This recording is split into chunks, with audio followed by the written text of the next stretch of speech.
있다. 오늘 하나님 우리에게 주시는 말씀은 엘리야가 갈멜산에서 영적인 전쟁에서 싸워 승리하고 한 일을 말씀합니다. 엘리야는 갈멜산에서 하나님이 참 살아계신 하나님이다, 하나님이 전능자다, 창조주시다, 이걸 드러내 보였습니다. 엘리야가 기도할 때에 하늘에서 불이 내려와 제단 위의 모든 재물을 다 태우고 웅덩이에 판 물 12통을 다 날려버렸어요. 하나님의 살아계심을 드러내 보인 거죠. 반면에 바알과 아세라 선지자 850명은 부르짖어 기도하고 칼로 자기 몸을 상하게 해서 피 흘리면서 간구해도 아무 일도 일어나지 않았어요. 당연한 일입니다. 왜냐하면 바알과 아세라는 신이 아니라 사람이 만든 물건에 지나지 않기 때문이죠. 엘리야는 하늘에서 내린 불로서 하나님의 살아계신 하나님임을 증명한 후에 바알 선지자 450명, 아세라 선지자 400명을 다 칼로 죽여요. 그리고 오늘 본문 말씀은 그 이후에 이제 있었던 일을 말씀합니다.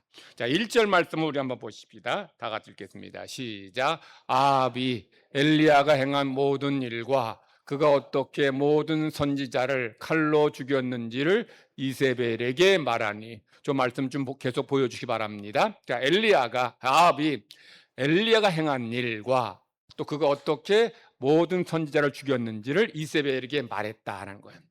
이 말씀은 아합이 갈멜산에서 하나님께서 불로 응답하는 걸 보고서도 변하지 않았다는 거예요. 여러분, 하늘에서 불이 내려와서 이 재물을 다 태웠다는 것은 하나님이 살아계시다는 이 놀라운 증거 아닙니까? 그러면 이런 하나님의 역사를 보았으면 아합이 변화돼야죠.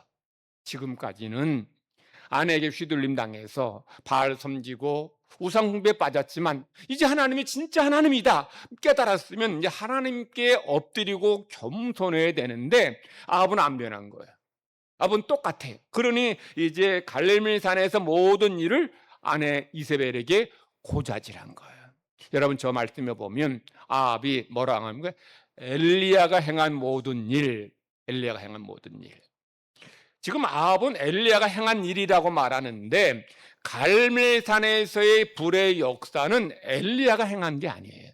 누가 행한 거예요? 하나님이 하신 겁니다.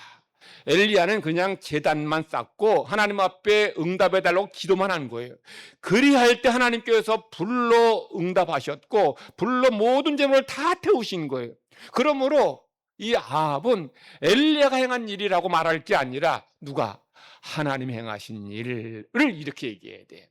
그런데 엘리야가 행한 일이라고 이렇게 폄하해서 말했다는 것은 아합이 바뀌지 않았다는 거예요. 변하지 않았다는 거예요. 이런 기가 막힌 역사를 보고서도 아합은 전혀 변하지 않았다는 말씀이 됐습니다.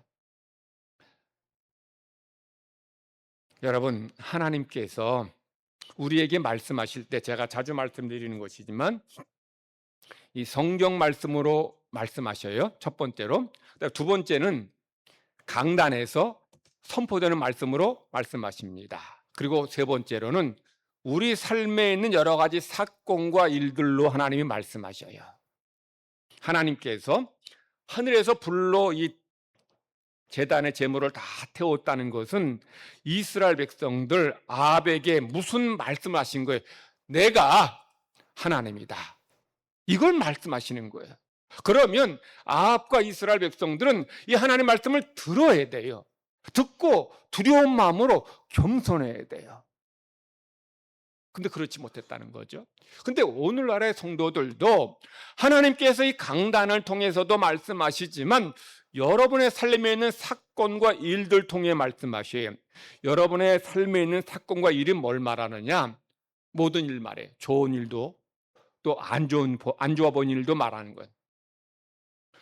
그런데 여러분의 삶에 안 좋아 보이는 일, 실패한다, 병에 들었다든지 어려움, 고난 당했다고 할 때에 그것이 반드시 죄의 결과는 아닐지라도 그 일들에는 하나님께서 주시는 메시지가 있어요.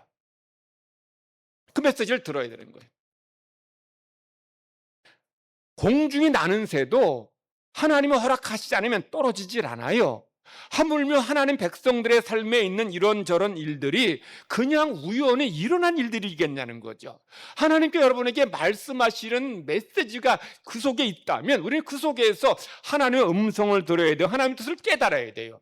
내가 요즘 게을러서 하나님 앞에 내가 이런 죄를 범해서 하나님 내게 이런 것을 허락하시지 않느냐 생각하고 우리는 겸손해야 되고 돌아서야 되고 회개할 때 회개해야 돼. 그렇지 않으면 더 큰 문제, 더 큰 어려움 만날 수 있게 된다는 거야. 암만 변하지 않은 게 아니라 이세벨도 똑같아요. 이세벨도 하나님께서 내리신 불의 역사를 보고서도 회개하기는커녕 오히려 엘리야 죽이겠다고 길길이 날뛰어요. 여러분,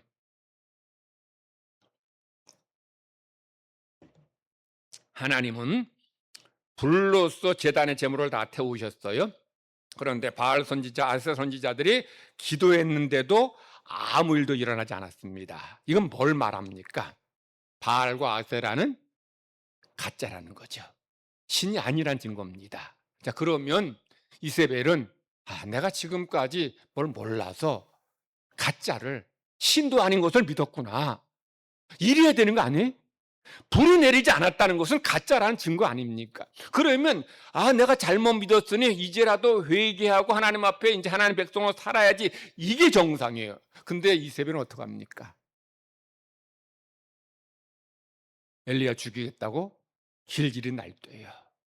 그러니까 이세벨 하나님의 이런 역사를 보고서도 엘리야 죽이려고 이렇게 설치고 있는 거예요. 이세벨이 엘리야에게 뭐라고 협박합니까? 2절 말씀 우리 한번 같이 읽어보십니다. 시작. 이세벨이 사신을 엘리야에게 보내어 이르되 내가 내일 이맘때에는 반드시 내 생명을 저 사람들 중 한 사람의 생명과 같게 하리라. 그렇게 하지 아니하면 신들이 내게 뭐라고 지금 얘기해요? 엘리야에게 사람 보내서 네가 850명 죽였지? 나도 내일 너를 저 850명 중 한 사람처럼 어떻게 죽이겠다는 거야. 내일 가기 전에 엘리야 죽이겠다는 거야. 자, 이때 엘리야의 반응이 어땠습니까? 엘리야는 자기 생명을 구하기 위해서 도망쳐요. 저는 처음엔 엘리야 이런 모습이 좀 낯설었고 이상했습니다. 왜냐하면 엘리야는 며칠 전에 하늘에서 불이 내리는 하나님의 살아계신 역사를 체험했어요. 하나님이 불로 역사하셨다는 것은 하나님이 살아계신다는 증거인데, 그런 하나님의 역사를 체험했는데 왜 엘리야가 이세벨을 두려워하느냐는 거죠. 왜 두려워했을까요? 엘리야는 하나님의 역사를 보고서도 왕도 백성들도 전혀 바뀌지 않은 것을 보았기 때문이에요. 비록 엘리야가 갈멜산에서는 이 백성들을 통해서 850명의 이 거짓 선지자를 죽였는데 이제 다시 산 아래로 내려오니 왕도 백성도 똑같은 거예요. 여전히 백성들은 왕을 두려워하고 왕의 말에 꼼짝 못하고 있는 거예요. 근데 이것이 당시 백성들만의 모습은 아니에요. 요즘 21세기 과학이 발달하고 이성이 발달한 이 시대에 어떤 나라의 권력자가 힘을 갖고 독재하고 국민들을 압제해도 국민이 들고 일어나서 정권 바꿉니까? 우리나라는 그랬어요. 대단한 민족입니다. 보통 민족이 아니에요. 근데 지금 이런 나라 많지를 않아요. 지금 전 세계에 지금 독재자들이 지금 권력을 쥐고 국민들을 압제하고 막 그냥 그 독재를 행해도 국민들 저들의 그 가지고 있는 권력이 가지고 있는 총칼이 무서워서 꼼짝 못하고 있어요. 여러분, 중국, 러시아, 이란 같은 전제적인 국가들 지금 계속 지금 막 권력 행사하고 압제해도 국민들 들고 일어납니까? 정권 바뀌어요? 못하고 있어요. 죽을까봐 두려워서 못하고 있는 거예요. 지금도 이런데 당시에 이 왕권이 강화된 이때에 국민, 이 백성들이 들고 일어나서 이 엘리야를 지켜 주겠느냐는 거예요. 그러니 이 엘리야는 비록 이런 그 승리를 거두긴 했는데 백성도 왕도 전혀 변하지 않는 모습 보는 거예요. 하나님이 불러 응답하셨는데 왕도 변하지 않고 백성들은 여전히 그 바알 신앙에서 벗어나지도 못하고 하나님께 돌아오지도 않고 회개하지도 않는 거예요. 이런 백성들이 엘리야를 지켜주고 보호해 주겠냐는 거예요. 그러니 엘리야가 두려워서 도망쳐요. 어디로 도망갑니까? 3절을 같이 읽겠습니다. 3절 시작. 그가 이 형편을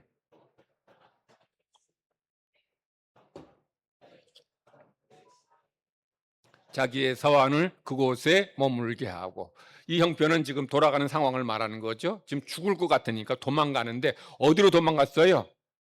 어디로? 유다에 속한 브엘세바. 엘리야는 어디에서 활동한 선지자였는가 하면 북왕국의 북왕국, 지금으로 말하면 북한에서 활동한 선지자예요. 근데 엘리야가 어디서? 북왕국 사마리아에서 남왕국 유다 브엘세바로 저 밑에까지 도망간 겁니다. 엘리야는 오늘로 말하면 북한에서 남한으로 망명한 거예요. 아방의 힘이 미치지 못하는 남한국 쪽으로 피신한 겁니다. 근데 그 거리가 얼마나 되는가 하면 사마리아에서 브엘세바까지 140km예요. 그리고 브엘세바에서 24km를 더 가서 광야로 들어갑니다. 164km를 이제 도망쳐서 광야 사막으로 들어가요. 이때 여러분, 엘리야가 얼마나 피곤하고 힘들고 지쳤겠습니까? 자, 엘리야 갈멜산에서 850대 1의 영적인 싸움을 해요. 이 싸움은 그냥 싸움이 아니고 목숨을 건 싸움입니다. 이 영적인 싸움에 지면 어떻게? 죽어요. 야, 그럴 때 여러분, 엘리야가 얼마나 긴장이 됐겠어요. 물론 엘리야는 하나님이 살아계시다, 하나님이 내 편이시다, 하나님이 반드시 불로서 응답하신다 믿었어요. 믿었지만 그렇다고 해서 850대 1의 전쟁은 하는데 그냥 마음이 평안하겠습니다. 목숨을 건 싸움을 하는데 괜찮아요? 저는 굉장히 두렵고 긴장하고 불안했을 것 같아요. 하나님 믿지만 그래도 긴장하고 떨렸을 것 같아요. 여러분, 설교 이렇게 편안하게 들으시죠? 말씀 전하는 목사는요, 일주일 내내 한 30시간 정도 말씀을 준비해요. 뭐 읽고 또 읽고 준비하고 수정하고 또 바꾸고 하면서 계속 준비해요. 그리고 강단에서 30분 설교하는 거 말이죠. 2번 하고 나면 진이 빠져요.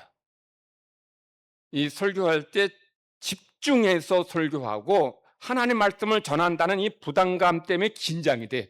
뭐 20년 30년 설교했으니까 뭐 아무 때 올라오면 뭐 편안하게 설교할 것 같죠? 설 때마다 부담도 긴장돼요. 그리고 설교를 이렇게 보면서 읽으면서 하면은 그 부담도 에너지 소모가 들대요. 설교를 다 외워서 소화해서 숙지해서 이제 말씀을 전하려면 에너지 소모가 훨씬 많이 커요. 그러니 설교 2번 하고 거기다가 오후 예배 때 어디에 가서 유임식하고 설도 뭐 임직식하고 돌아오면, 저녁 돌아오면 손가락 하나 움직이기 힘들어요. 아주 그냥 피곤해가지고 정말 아무것도 못할 거예요. 그런데 엘리야는 뭐 설교 한번 하는 게 아니잖아요. 850대 영적인 싸움, 목숨을 건 싸움을 했어요.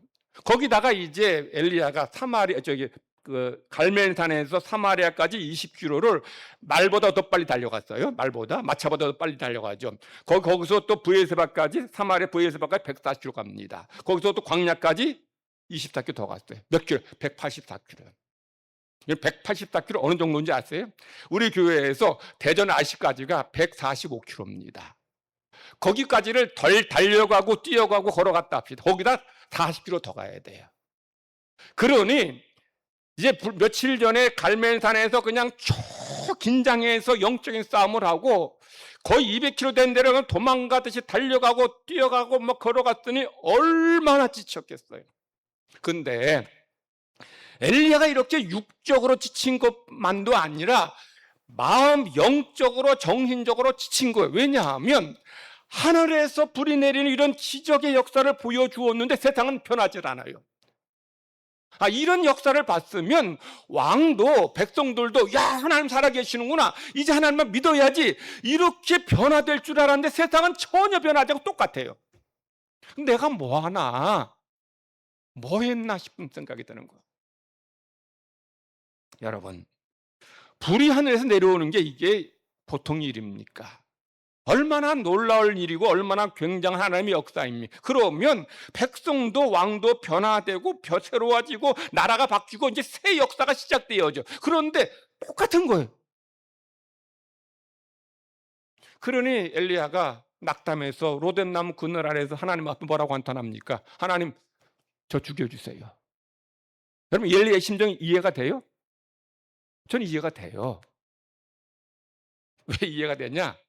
제가 이 강단에서 목이 터져라고 침체기어가면서 말씀을 전하고 또 가르치는데도 성도들이 변하지 않을 때, 물론 대부분의 성도들은 말씀 듣고서 말씀 살려고 몸부림치고 순종하려고 애쓰고 그래서 변화되는 모습 보면 참 용기가 되고 나고 힘이 나고 기쁨이 있고 목회 보람이 있는데, 어떤 분들은 10년 됐는데 20년 됐는데 똑같아.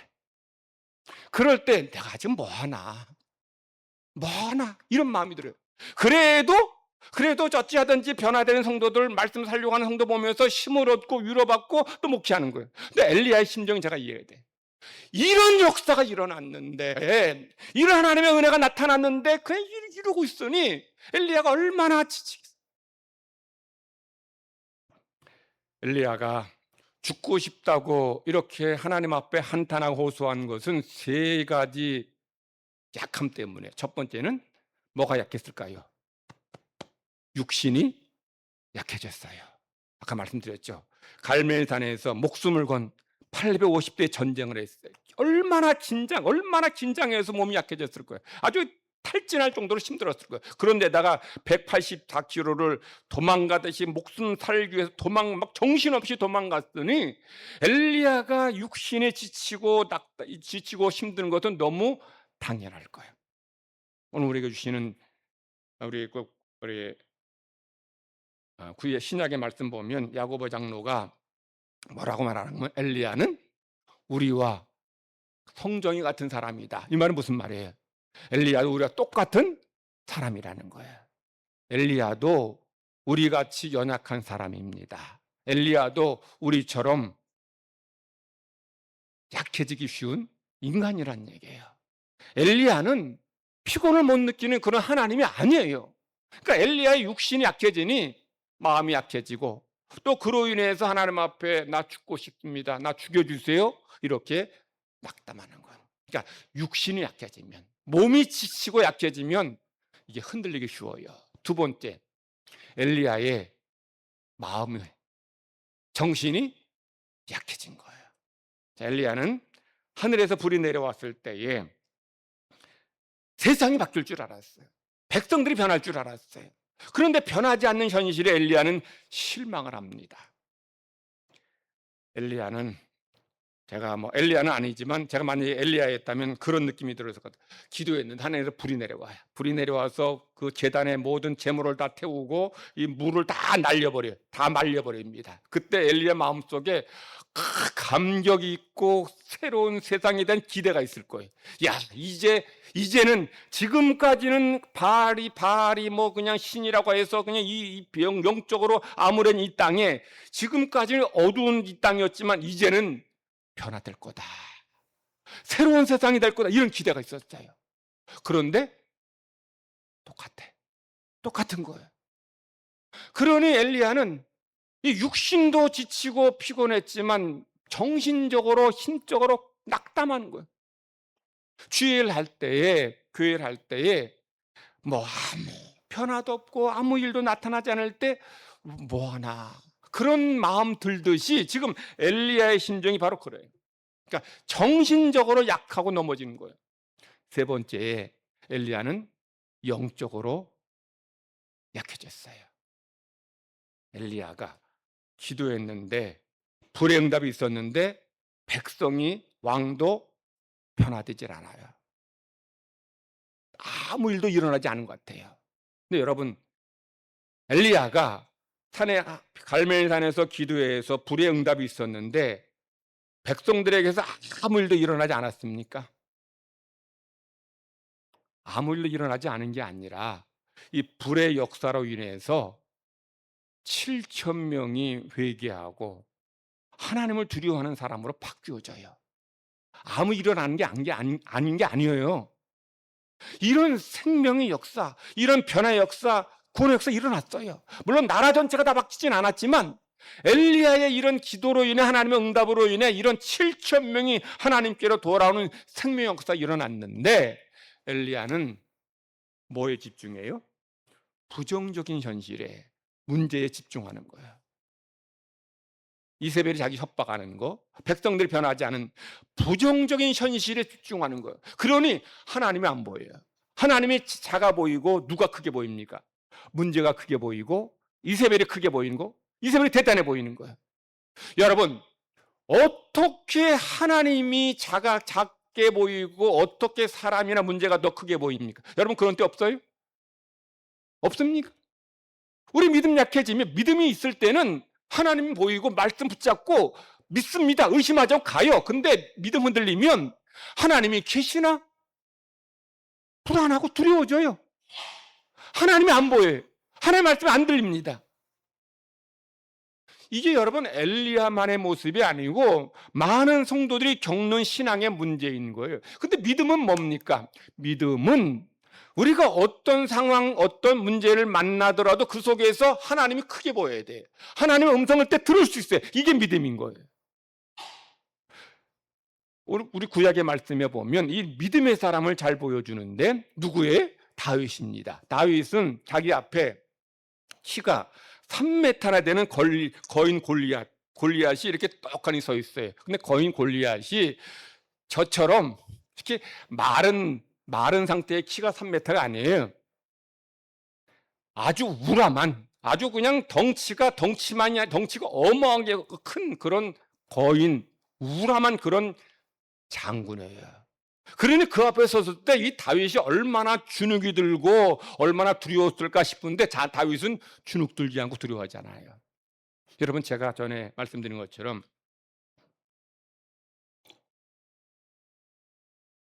제가 군대를 미군 부대에서 미군들과 같이 이렇게 복무했는데 거기 부대 내에 뭐 흑인들도 있고 백인들도 있는데 우리 같은 부서에 같은 이제 있는 그 이제 과가 이제 부서가 여러 군데가 있는데 제가 속하는 그 부서에 거기에 그 흑인 녀석 하나가 180이 넘는데 한 체중이 한 100kg 되는 것 같아요. 뚱뚱한 게 아니고 완전히 근육의 몸인데 이놈이 팔뚝이 제 허벅지 이만해. 근데 이 녀석이 제가 병장일 때 그놈이 상병일 때인데 장난친다고 저를 여기 한번 툭 쳤어요. 툭 쳤는데 장난치듯이 가볍게 쳤는데 이게 툭 맞았는데 어떤 생각이 들었는가 하면 저놈하고 싸우다가 제대로 맞으면 죽겠구나. 제대로 때리면 죽을 것 같아요. 그러니 180, 키는 한 180 정도 된 녀석이고 체중이 한 100kg 되는데 골리앗은 오죽했겠어요. 자, 그러니 그런 놈 앞에서 다윗이 섰을 때 음메 기죽어라고 할 수 있는데 다윗은 뭐라고 하는가 하면 너 내 밥이다. 나는 만군의 여호와의 이름으로 나가서 내 목을 베고 너를 공중에 새의 밥으로 주겠다면서 달려가서 목을 베어 죽여요. 불맷돌 돌려서 물맷돌 던져서 여기 맞히고 목 베어서 쓰러뜨리자 목 베어 죽입니다. 여러분 다윗이 어떻게 이렇게 거의 거대한 장대한 이 골리앗 앞에서 어떻게 이렇게 담대하게 이렇게 나가 싸울 수 있었던 이유가 뭐예요?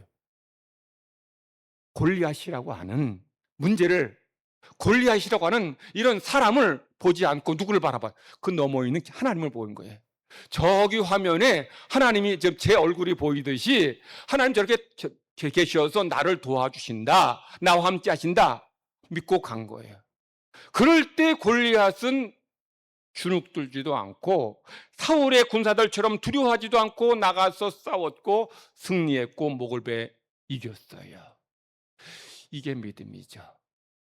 그런데 엘리야는 하나님의 이런 기가 막힌 역사를 보고서도 하나님이 안 보이는 거예요.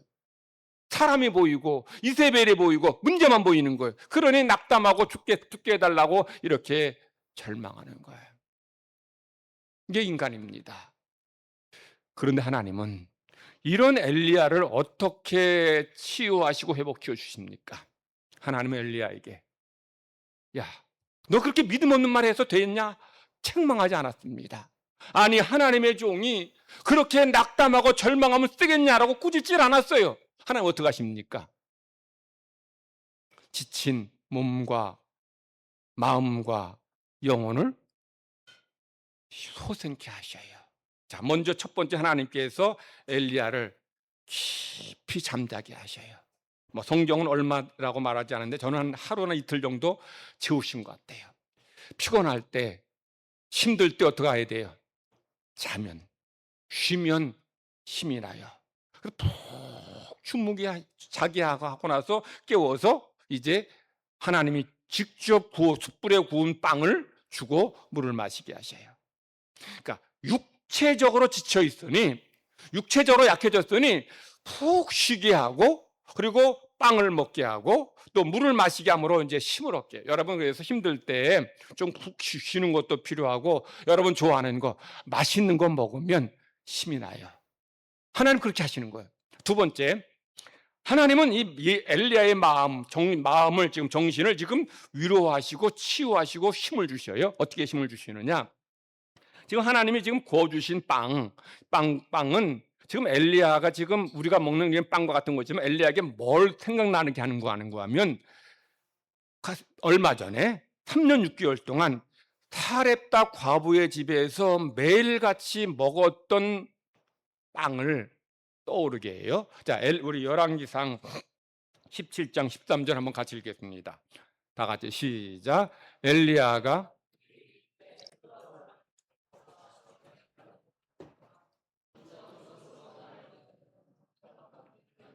나를 위해 작은 떡 한 개를 만들어 내게로 가져오고 그 위에 너와 내 아들을 위하여 만들라. 저기 말씀대로 보면 엘리야가 사렙다 과부에게 너 나를 위해서 빵 만들어 가져와라 해요. 그런데 이제 이 사렙다 과부가 마지막 자기 아들과 먹을 마지막 빵을 이제 물가루 가지고 빵 만들어서 엘리야에게 줍니다. 자, 그런 다음에 어떤 일이 일어나요? 3년 6개월 동안 가루 그릇, 기름 그릇이 마르지 않게 되고, 그래서 매일같이 사르밧 과부가 구워주는 빵을 먹고서 3년 6개월을 지내요.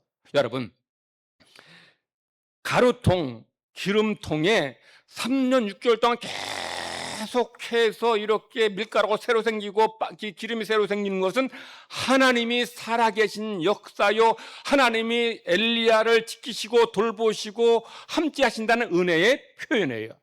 지금 하나님께서 엘리야에게 이 빵을 먹게, 직접 주어주신 빵을 먹게 하심으로 지금 엘리야에게 뭘 기억하게 하셔요? 야, 엘리야야, 불과 한 달도 되기 전에 내가 3년 6개월 동안 너에게 계속 이렇게 빵을 먹여주고 널 지켜주고 보호해준 것을 너는 그걸 기억하지 못하느냐? 그걸 지금 기억하게 하심으로써 엘리야의 마음속에 지금 용기와 위로와 소망을 주시는 거예요. 내가 너 여기 지금까지 너와 함께 하지 않았냐? 임마누엘 하나님, 에베네스 하나님께서 지금까지 이 엘리야와 함께 하시고 지켜주셨고 보호해 주신 것을 이 빵 한 조각이 그걸 그에게 상기하게 하고 그에게 기억나게 하는 거예요. 그래서 엘리야는 이 빵을 먹으면서 그렇지, 하나님께서 지난 3년 동안 나를 지켜주셨고 돌보아 주셨고 먹여주셨고 보호해 주셨지, 이걸 깨닫게 될 때 엘리야의 마음속에 용기가 생기게 되고 힘이 생기는 거예요. 그래서 이 지친 약해진 몸과 마음을 하나님께서 이렇게 싸매어 주신, 그리하심으로 인해 하나님께서 엘리야에게 뭐라고 말씀하시는 거예요? 엘리야야, 나 죽지 않았어. 하나님 돌아가셨습니까? 하나님 죽었어요? 죽지 않았어요. 하나님은 이 빵을 먹여주심으로 엘리야에게 지난 3년 6개월 동안 하나님의 이런 기적의 역사를, 또 며칠 전에 하나님의 불의 역사를 지금 엘리야에게 다시 상기시켜 주시면서 나 죽지 않았다, 나 전능한 하나님이고 나 지금 살아있는 하나님이다, 그게 나 신뢰하라는 거예요. 그리함으로 다시 힘을 내고 용기를 내고 믿음으로 살라는 거예요. 그리고 하나님께서 세 번째로 엘리야의 이런 영적인 영혼을 지금 영적인 회복을 주시는 거예요. 어떻게 주십니까? 이제 빵을 이제 구워 주어서 먹고 마시고, 또 엘리야가 또 다시 잠이 들어요. 잠이 들자 다시 하나님이 또 빵을 구워서 엘리야에게 주십니다. 주셔서 그걸 먹고 이제 엘리야가 이제 힘을 내는데, 자, 첫 번째 엘리야에게 구워 주신 빵은 지금 엘리야에게 과거에 하나님이 행하신 그런 기적의 역사를 떠오르게 하심으로써 엘리야의 이 마음을, 정신을 새롭게 하는 것이라면, 두 번째 구워주신 빵은 이제 앞으로 엘리야가 광야길을 걸어갈 때 필요한 힘을 하나님이 허락해 주시는 겁니다. 자, 우리 7절 말씀 우리 한번 같이 읽어보자. 7절 말씀 시작. 여호와의 천사가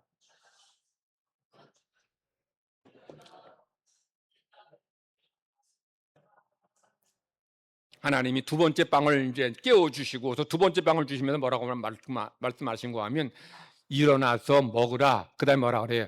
내가 갈 길을 가지 못할까 하노라.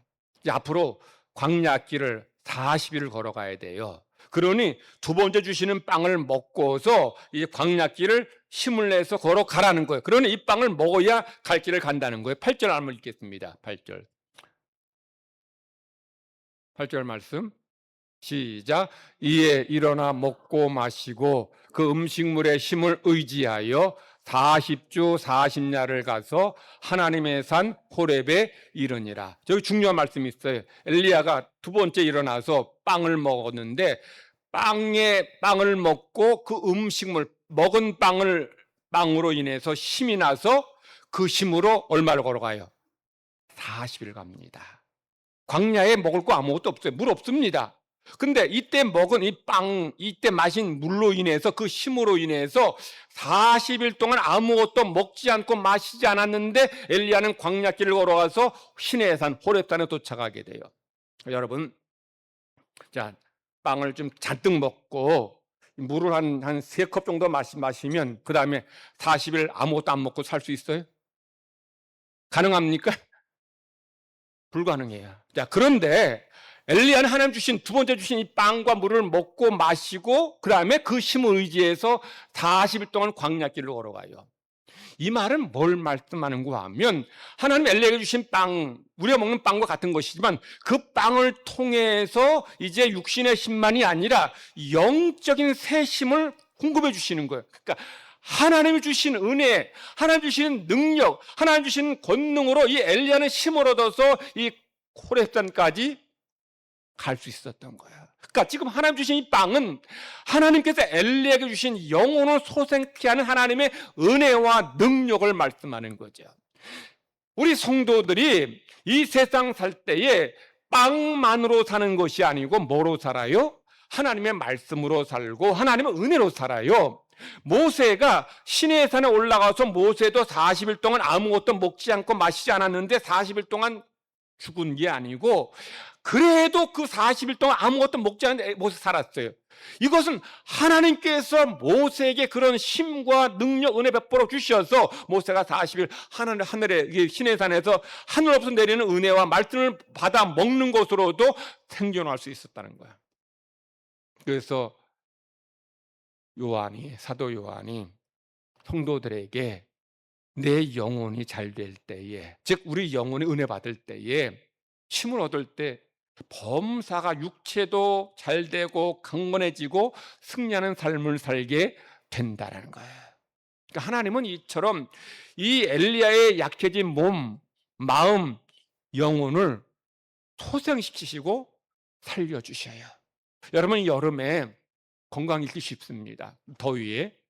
근데 우리가 비록 덥고 약해지기 쉽지만 그럴 때 때로는 좀 쉬기도 하실 때 육신의 힘도 없기도 하지만, 우리가 하나님이 지금까지 과거부터 여기까지 함께 하신 하나님의 은혜, 에베네셀의 사랑, 이런 사랑을 우리가 기억할 때 우리의 마음에 힘이 나고 용기가 나고 능력이 생겨요. 그리고 무엇보다 신령한 은혜를, 하나님 주시는 힘을 공급받을 때에 우리는 우리의 육체만이 아니라 우리의 정신과 영혼도 강건해지게 되고 새로워지게 돼요. 그래서 여러분들, 이 더위에 약해지기 쉽지만 여러분이 하나님을 앙망하고 하나님 바라볼 때에, 하나님 말씀을 사모하며 말씀을 듣고 먹을 때에, 여러분이 기도의 자리에서 하나님 앞에 정말 주신 은혜를 사모하며 기도할 때에 하나님 그런 여러분에게 이런 힘을, 이런 능력을, 이런 은혜를 베풀어 주신다는 거예요. 우리는 육신의 한계에 갇혀서 사는 그런 사람만이 아닙니다. 여러분에게는 살아계신 하나님이 계십니다. 하나님 여러분의 기도 들어주시고 여러분에게 응답하시고 여러분의 힘과 은혜 내려주셔요. 그러니 우리가 하나님 바라보고 하나님 앞에 우리가 기도의 자리에서, 말씀의 자리에서, 예배의 자리에서 하나님, 내게 나의 이런 약한 몸과 마음과 영혼, 믿음을 지켜주옵소서 기도할 때에 하나님 여러분에게, 엘리야에게 주신 은혜를, 또 모세에게 주신 하나님의 능력을 또한 우리에게도 허락하여 주십니다. 그런 은혜로 그런 삶을 살아가는 모든 성도가 되기를 간절히 바랍니다. 하나님 아버지 감사합니다. 하나님 믿는 저희들, 하나님 믿는다고 하지만 우리가 문제를 만나고 어려움 당할 때, 또는 우리가 피곤하고 지칠 때, 우리의 마음이 약하고 몸이 약해질 때 우리의 믿음도 약해지고 흔들리기 쉽습니다. 하나님, 하나님의 백성들을 새롭게 하시고 강건케 해주시되 약해진 몸, 마음, 영혼을 하나님의 말씀으로, 하나님의 은혜로 새롭게 하시고 소생시켜 주시기를 원하옵나이다. 무더위 중에 있지만 하나님의 백성들 더욱더 기도의 자리에서, 말씀의 자리에서, 예배의 자리에서 하나님 만나게 하시고 하나님 주신 은혜를 공급받아서 매일매일 강건한 삶, 풍성한 삶, 승리하는 삶을 살게 하여 주시옵소서. 그래서 무더위로 인해 건강 잃지 않도록, 또 하나님의 풍성한 은혜를 누릴 수 있도록 복 내려 주시기를 원하오며 예수님의 이름으로 기도 드리옵나이다. 아멘.